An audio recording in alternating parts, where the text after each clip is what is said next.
Osez vous améliorer avec Stéphanie Milaud.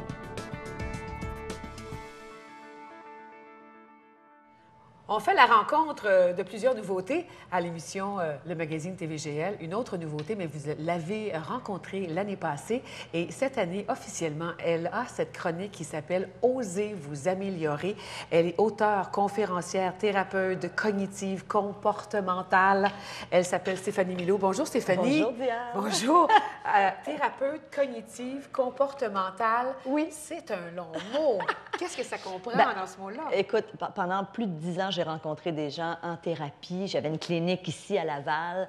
Là, depuis décembre, j'ai décidé de cesser les activités pour vraiment me concentrer à l'écriture, aux conférences que je fais. Mais dans le fond, j'aidais des gens qui avaient toutes sortes de problématiques allant de l'épuisement professionnel, thérapie de couple, problèmes de gestion d'émotions. Alors, c'est ce que je faisais principalement en individuel, donc une personne à la fois, ou des thérapies de couple, c'était 2. OK. Puis là, osez vous améliorer. Oui. Ça comprend quoi, ça, comme chronique? Bien, toute la saison, on va toujours avoir des trucs pour, comme être humain, s'améliorer. Parce qu'il y a eu plusieurs études qui ont été faites. Et lorsqu'on pose la question aux gens, qu'est-ce qui est le plus important pour toi dans ta vie? Souvent, les gens vont répondre, je voudrais faire plus d'argent, je voudrais être plus heureux dans mon couple, je voudrais perdre du poids. Mais quand on continue à creuser et qu'on interroge ces mêmes personnes, ça finit toujours par la même réponse. C'est, dans le fond, je veux tout ça parce que je veux être plus heureux. Puis je pense que tu vas être d'accord avec moi, Diane, on veut tous être plus heureux et souvent on pense que ça passe par une promotion, par avoir plus d'argent. Je vais être plus heureux, plus heureuse avec ma promotion, je vais être plus heureuse avec plus d'argent, mais c'est pas tout à fait comme ça que ça se passe. Je vais être plus heureuse quand mon enfant aura passé la crise du 2 ans. Puis là, il a passé la crise du 2 ans. Je vais être plus heureuse quand il va avoir 4 ans, puis quand il va être ado, puis après ça, quand il va être adulte, parce que là, il me tape ses nerfs. Tu comprends ce que je veux dire? Donc, souvent, les êtres humains ont tendance à se dire, je vais être plus heureux quand? Alors, le but de la chronique est de dire, non, regarde, on va essayer d'être heureux maintenant parce qu'on ne sait pas si on va être là demain. On le souhaite, mais on ne sait pas. Et il y a plusieurs études, depuis une quinzaine d'années, je te dirais, en psychologie positive. Donc, Martin Seligman est l'instigateur de la psychologie positive. Ce gars-là était le président de l'Association de psychologie américaine. Et à un moment donné, il a dit, on s'est assez interrogé, on a assez étudié les problèmes de santé mentale en psychologie. Et on ne s'est pas assez intéressé à l'autre bout du spectre, qui est qu'est-ce qui fait que les gens sont heureux? Qu'est-ce qui fait que tu te réalises que tu t'accomplis comme être humain? Alors, la psychologie positive, c'est pas ésotérique du tout, c'est pas de voir la vie à travers des lunettes roses, pas du tout. C'est vraiment des études scientifiques qui sont menées sur le bonheur, sur l'accomplissement, sur la réalisation de soi. Alors, c'est ça qu'on va parler toute la saison. Comment s'améliorer? Comment être plus heureux? Alors, j'espère que les gens vont nous suivre. J'espère que les gens veulent être plus heureux. Et on commence comment? Parce que comme déterminer si on est heureux ou pas heureux, déjà, on a une difficulté. Tout à fait. Moi, un exercice que je fais souvent faire aux gens, c'est de leur dire, regarde ta vie en date d'aujourd'hui et pose-toi la question si tu avais à te donner une note de satisfaction sur chacune des sphères de ta vie. Par exemple, par rapport à ton travail, à ta relation de couple, par rapport à ta santé. Quelle note est-ce que tu te donnerais par rapport à chacune de ces sphères-là? Tu veux-tu que je te réponde, Stéphanie? J'aimerais beaucoup ça. Admettons que je dis qu'à mon travail, ma note est 8,5. Sur 10? Oui, okay, c'est pas du bonheur, ça. J'ai eu très peur. Non, sur 10, parce que j'aime mieux élaborer sur 10 que sur 100. Génial. C'est plus facile. Je ne sais pas compter, moi. J'ai beaucoup de difficultés en mathématiques. Alors, 8,5, ça, c'est du bonheur. Tout à fait. Bon, puis là, tu vas me demander, oui, puis le restant entre le 8,5 puis le 10? Exactement. Alors, la question que je te poserais, c'est, Diane, qu'est-ce que ça prendrait pour te rendre à 9 ou à 9,5? OK. Donc, point par point. Exactement. Okay. Par rapport à ta santé, par rapport à ton apparence physique, par rapport à ta vie de couple. Donc, chaque personne doit se poser cette question-là. Et la réalité, c'est que très rares sont les gens qui vont dire, dans toutes les sphères de ma vie, c'est 10 sur 10. On peut toujours s'améliorer. Je ne sais pas si tu es d'accord.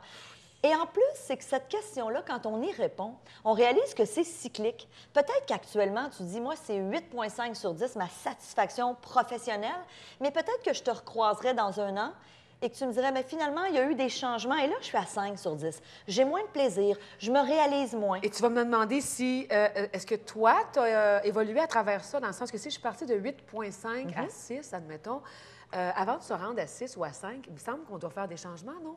Oui, mais des fois, c'est la vie qui a amené des changements aussi. Tu sais, je te donne un exemple. oui.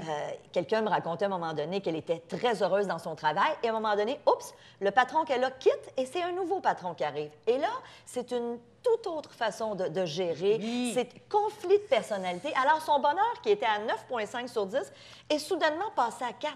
Et même que ça l'a amené en épuisement professionnel. Donc, le contexte, l'environnement de travail avait changé et ça avait eu un impact sur son bonheur.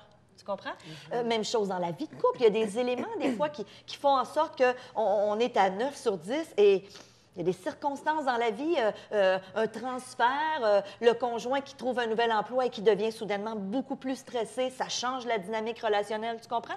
Donc, le bonheur, c'est une notion qui fluctue dans la vie. Totalement. On ne peut jamais être à 9 sur 9 ou 5 sur 5. En fait, on ne l'espère pas, rester à 5 sur 10, pardon. Exactement. Mais à quel moment est-ce qu'on se dit, bon, c'est difficile aussi de mettre un chiffre de 1 à 10, à savoir comment va ma vie, mais à quel moment on peut dire, moi, là, je vais aller consulter, je vais aller voir Stéphanie Milot, je vais aller consulter pour savoir, est-ce que je suis dans le bon chemin, est-ce que je suis dans la bonne direction? Je te dirais qu'à partir du moment où tu réalises qu'il y a certaines sphères où tu as vraiment de l'insatisfaction et que tu dis, je voudrais que ça change, mais je ne sais pas quoi faire, je veux aller me chercher des outils, parce que la réalité, c'est que souvent, quand on est à 5 sur 10, on dit, oui, je voudrais que ça revienne à 9, mais je ne sais pas quoi faire, je ne sais pas par où commencer. Et c'est ça que j'ai rencontré pendant 10 ans, des gens qui justement, ne savaient pas par où commencer au niveau de leur relation de couple, où ils voulaient changer d'emploi, ils étaient plus satisfaits de leur situation professionnelle, mais ils se disaient, j'ai peur de passer à l'action, j'ai peur de changer, parce que souvent, c'est pas facile de changer d'emploi. C'est pas facile de passer à l'action. On est dans notre zone de confort. Oui, puis concilier profession, sa vie professionnelle et sa vie personnelle, c'est pas toujours facile. Ah non. Et ça, c'est la chose la plus... Fermer la porte quand tu finis de travailler et fermer la porte de la maison quand tu t'en vas travailler, c'est pas toujours facile. C'est un défi pour bien des gens. Conciliation, travail, famille, c'est un sujet très d'actualité. Énormément de stress, énormément d'épuisement professionnel dans les dernières années. Et ça n'ira pas en s'améliorant. C'est dommage, mais on sait que d'ici 2020, la première cause de retrait du marché du travail, ça va être pour des causes d'épuisement professionnel. Alors, on a des questions à se poser comme société, mais aussi comme individu. Et moi, je dis toujours aux gens, t'es pas obligé d'embarquer là-dedans. Et souvent, les gens me disent, Stéphanie, j'ai pas vraiment le choix parce qu'à l'emploi où je travaille, on me met de la pression. Je dis, il y a des décisions que tu peux prendre. Oui, il y aura peut-être des conséquences. Oui, tu comprends? Il y a toujours des conséquences à tous les gestes. Que ce soit de bons gestes ou de mauvais gestes, il y a une conséquence. Mais moi, j'ai connu des gens, par exemple, qui arrivaient difficilement à gérer vie personnelle, vie professionnelle, des jeunes mamans qui avaient une carrière, entre autres, une fille à qui je pense qui était avocate, qui avait 2 jeunes enfants et qui est tombée en épuisement professionnel parce que ça ne fonctionnait plus, là, tout ça, gérer la famille, le travail, être une superwoman un peu partout. Et à un moment donné, elle a eu une discussion avec son conjoint lorsqu'elle était en arrêt de travail et ils sont arrivés au constat qu'elle devait travailler moins. 3 jours semaine. Et oui, ça a des impacts, Diane, parce que la réalité, c'est que les revenus sont moins aussi. Au lieu de faire 5 jours, tu en fais 3. Et tu es plus souvent à la maison. Exactement. Mais ça implique aussi qu'il faut peut-être réduire les dépenses. Mais ça, c'est des choix de vie. Et peut-être que les gens qui nous écoutent aujourd'hui, c'est pas le choix qu'ils vont faire. Il n'y a pas de bonne recette pour... Concilier tout ça. Non, c'est différent pour chacun. Il y a des millions de recettes parce qu'il y a des millions de personnes. Tu comprends? Il y a des personnes qui sont différentes. Donc, chacun, on doit trouver notre recette. Et pour répondre à ta question, effectivement, quand on ne sait plus où aller, c'est là qu'on peut aller chercher un coach, un psychologue, un psychothérapeute, quelqu'un qui peut nous aider. Ne serait-ce que commencer par la lecture d'un livre qui va nous inspirer, qui va nous donner des outils. Oui, puis parmi les livres, parce que tu es auteur de plusieurs livres, dans tout ce que tu as écrit, quel livre est-ce que tu suggères en premier pour te découvrir, pour découvrir les affinités qu'on peut avoir avec Stéphanie Milot? J'ai écrit un premier livre qui s'appelle « Émotions quand tu nous tiens » et souvent les gens me disent « Ce livre-là m'a beaucoup aidé dans ma vie à justement reprendre le contrôle de mes émotions. » Mais en fonction de la chronique qu'on parle aujourd'hui, je te dirais qu'un bon livre que je propose souvent, c'est le dernier que j'ai publié, « Le succès, ça s'apprend. 9 clés pour réussir sa vie. » Et d'ailleurs, dans le cadre des émissions, on va parler de ces différentes clés-là. Il y en a 9, mais quand tu dis, Stéphanie, il n'y a pas juste une recette, il y en a des millions et tu arrives à 9, comment est-ce que tu fais ton calcul? C'est une excellente question. Ça, Diane, c'est ma recette à moi, Stéphanie Milot. Okay. Moi, j'ai intégré ça dans ma vie et ça a fonctionné pour moi. Moi, ce que je dis aux gens, c'est lis-le, Puis peut-être qu'il y en a 3 qui vont faire ton affaire. Peut-être qu'il y en a 4, et peut-être que tu vas en trouver un 10e. Puis j'espère que si vous en trouvez un 10e, vous allez m'écrire pour me le dire. Mais tu comprends ce que je veux dire? C'est pas la recette. Il n'y a pas juste ça. Mais ces ingrédients-là, pour moi, contribuent à me rendre heureuse. Entre autres, vivre le moment présent le plus souvent. Ça, c'est la chose la plus difficile à faire, c'est vivre le moment présent parce qu'on on dirait qu'on ne se rend pas compte qu'on est dans le moment présent. Là, on est dans le moment présent, on est heureuse. Tout à fait, exactement. Alors, c'est des ingrédients qui, pour moi, ont fonctionné, à qui j'en ai parlé à des milliers de personnes et pour eux, ça a fonctionné. Certains ingrédients, il y en a pour qui c'est pas ça, puis c'est correct. Alors moi, je dis, voilà des ingrédients qui fonctionnent. Essayez-les. Ce sont des clés, il faut bien le dire. Ce sont des clés, exactement. Juste pour nous donner une idée, parce que je sais qu'au cours de la saison, tu vas élaborer sur les fameuses clés, mais donne-nous une idée là, des clés, de tes clés à toi. Entre autres, vivre le moment présent. OK, oui. Être là, être... Tu sais, moi, j'ai un petit garçon qui va avoir 5 ans bientôt, puis c'est drôle parce que la semaine dernière, il a commencé la prématernelle. Oui. Et quand je vais le chercher à la fin de la journée, la semaine dernière, tu sais, moi, je suis encore dans ma journée de travail, et là, il est dans la voiture derrière moi, et il me raconte sa journée, tu comprends? Et Dieu sait que ça m'intéresse, mais tellement, tu comprends? Ça m'intéresse. Sauf que là, je suis dans la voiture, puis je suis pas encore déconnectée, tu sais, du bureau. Et à un moment donné, mon fils, qui n'a pas 5 ans encore, m'a dit, « Maman, il dit, j'aime pas ça, moi, quand tu me réponds comme ça. » Réponds comment? Alors là, je le regarde dans le... Rétroviseur. Et je dis, « Qu'est-ce que tu veux dire, Louis-David? » Ben, il dit, c'est comme si tu m'écoutais pas. Et Diane, il avait tellement raison. Et je me suis dit, oh mon Dieu, il a raison. C'est comme s'il m'a senti, tu comprends? Oui. Alors évidemment, je me suis repris parce que j'ai tellement à cœur qui ne sentent pas ça. Mais est-ce qu'on est assez présent au quotidien avec les gens qui nous entourent, avec les gens qu'on aime? Tu sais, je suis fascinée de voir quand je me promène en voiture, là, les gens qui sont toujours sur leur téléphone intelligent. Puis, écoute, c'est rendu la norme, là. C'est un fléau qui rendu la norme dans les brime la restaurants. vie complètement. Ben, c'est ça. Oui. Alors ça, c'en est une clé. Il y en a plusieurs. Hein? Apprendre à dédramatiser, apprendre à voir le bon côté des choses, apprendre à, dans des situations moins faciles, se dire, regarde, il y a peut-être une bonne raison pour laquelle ça arrive. Donc, tout au long de la saison, on va élaborer sur ces différents éléments-là. On va donner des trucs aux gens pour, justement, améliorer leur vie. Tout simplement améliorer sa vie. Tout simplement, pour être plus heureux. Pour être plus heureux. Eh, Seigneur, c'est donc la chose presque plus difficile. Il y a des conférences qui sont données un peu partout. Où est-ce qu'on peut t'entendre? Admettons, on se dit, je vais aller voir j'ai une conférence publique qui va se tenir à Montréal le 26 octobre prochain. OK. Alors, si les gens sont intéressés, ils peuvent aller sur mon site web. C'est simple, c'est osezvousaméliorer.com. Alors, je suis très concept.